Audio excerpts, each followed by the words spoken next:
A Bad Case of Stripes by David Shannon.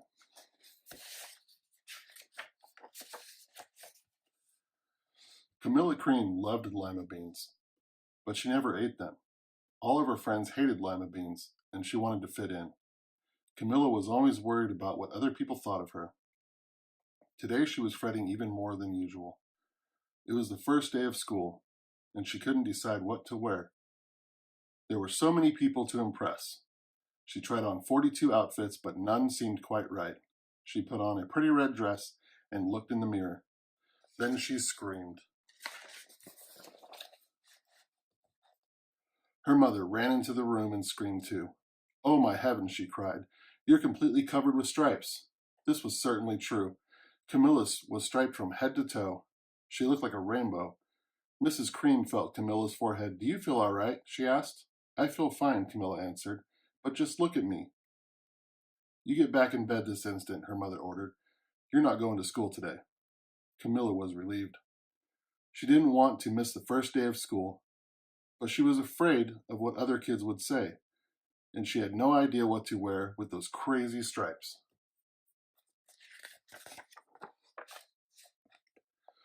That afternoon, Mr. Bumble came to examine Camilla. "Most extraordinary," he claimed. "I've never seen anything like it. Are you having any coughing, sneezing, runny nose, aches, pains, chills, hot flashes, dizziness, drowsiness, shortness of breath, or uncontrollable twitching?" "No," Camilla told him. "I feel fine." "Well then," Mr. Bumble said, turning to Mrs. Cream, "I don't see any reason why she couldn't go to school tomorrow. Here's some ointment that should help clear up those stripes in a few days. If it doesn't, you know where to reach me." And off he went.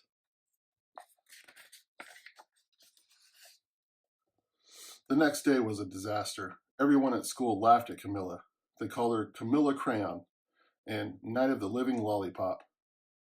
She tried her best to act as if everything were normal, but when the class said the Pledge of Allegiance, her stripes turned red, white, and blue, and she broke out in stars. The other kids thought it was great. One yelled out, "Let's see some purple polka dots." Sure enough, Camilla turned all purple polka dotty. Someone else shouted out, "Checkerboard," and a pattern of squares covered her skin. Soon everyone was calling out different shapes and colors, and poor Camilla was changing faster than you could change channels on a TV. That night, Mr. Harms, the school principal, called. "I'm sorry, Mrs. Cream," he said. "I'm going to have to ask you to keep Camilla home from school. She's just too much of a distraction, and I've been getting calls from other parents. They're afraid those stripes may be contagious." Camilla was so embarrassed. She couldn't believe that 2 days ago everyone liked her.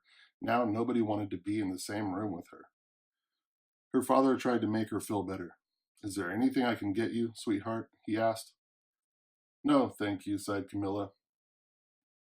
What she really wanted was a nice plate of lima beans, but she had been laughed at enough for one day.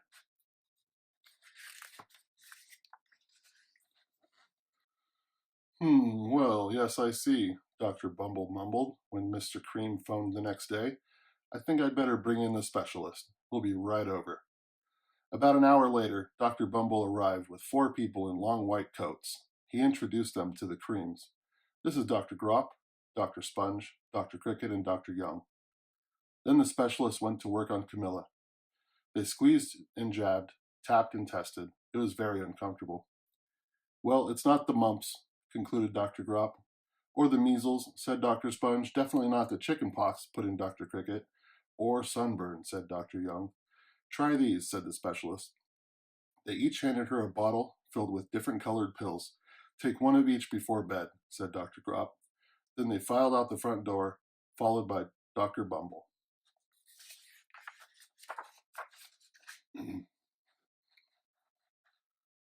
That night, Camilla took her medicine. It was awful. When she woke up the next morning, she did feel different, but when she got dressed, her clothes didn't fit right. She looked in the mirror, and there, staring back at her, was a giant, multicolored pill with her face on it.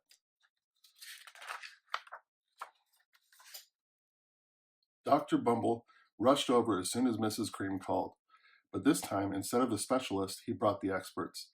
Dr. Gord and Mr. Mellon were the finest scientific minds in the land. Once again, Camilla was poked and prodded, looked at and listened to.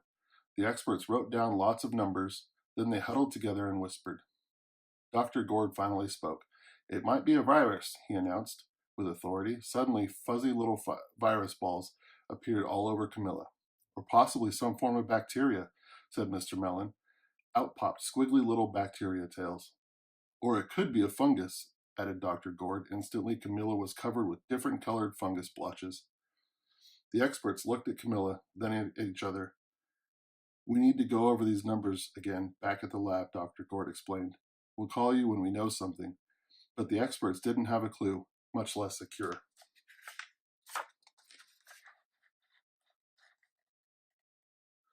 By now, the TV news had found out about Camilla. Reporters from every channel were outside her house, telling the story of the bizarre case of the incredible changing kid.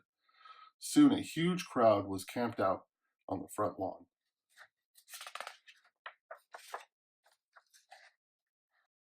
The Creams were swamped with all kinds of remedies, from psychologists, allergists, herbalists, nutritionists, psychics, an old medicine man, a guru, and even a veterinarian. Each so-called cure only added to poor Camilla's strange appearance until it was hard to even recognize her. She sprouted roots and berries and crystals and feathers and a long furry tail, but nothing worked.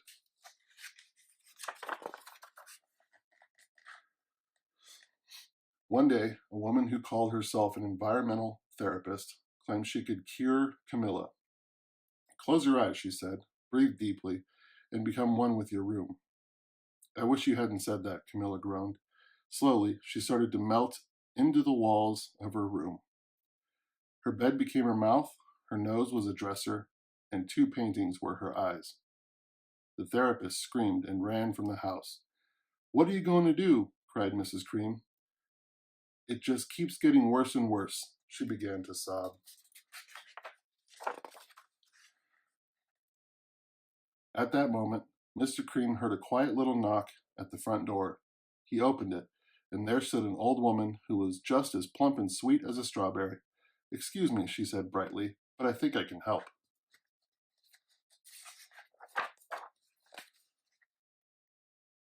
She went into Camilla's room and looked around. "My goodness," she said with a shake of her head. "What we have here is a bad case of the stripes. One of the worst I've ever seen." She pulled a container of small green beans from her bag. "Here," she said. "These might do the trick." "Are those magic beans?" asked Mrs. Cream. "Oh my, no," replied the kind old woman. "There's no such thing. These are just plain old lima beans. I'll bet you'd like some, wouldn't you?" she asked Camilla. Camilla wanted a big, heaping plate full of lima beans, more than just about anything, but she was still afraid to admit it. "Yuck," she said. "No one likes lima beans, especially me." "Oh dear," the old woman said sadly. "I guess I was wrong about you." She put the beans back in her bag and started toward the door. Camilla watched the old woman walk away. Those beans would taste so good. And being laughed at for eating them was nothing compared to what she'd been going through. She finally couldn't stand it. "Wait," she cried. "The truth is, I really love lima beans." "I thought so," the old woman said with a smile. She took a handful of beans and popped them into Camilla's mouth. "Mmm," said Camilla. Suddenly, the branches, feathers, and squiggly tails began to disappear. Then the whole room swirled around.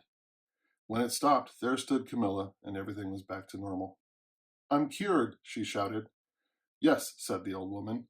"I knew the real you was in there somewhere." She patted Camilla on the head, then she went outside and vanished into the crowd.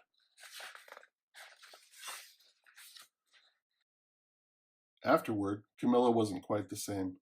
Some of the kids at school said she was weird, but she didn't care a bit. She ate all the lima beans she wanted, and she never had even a touch of stripes again.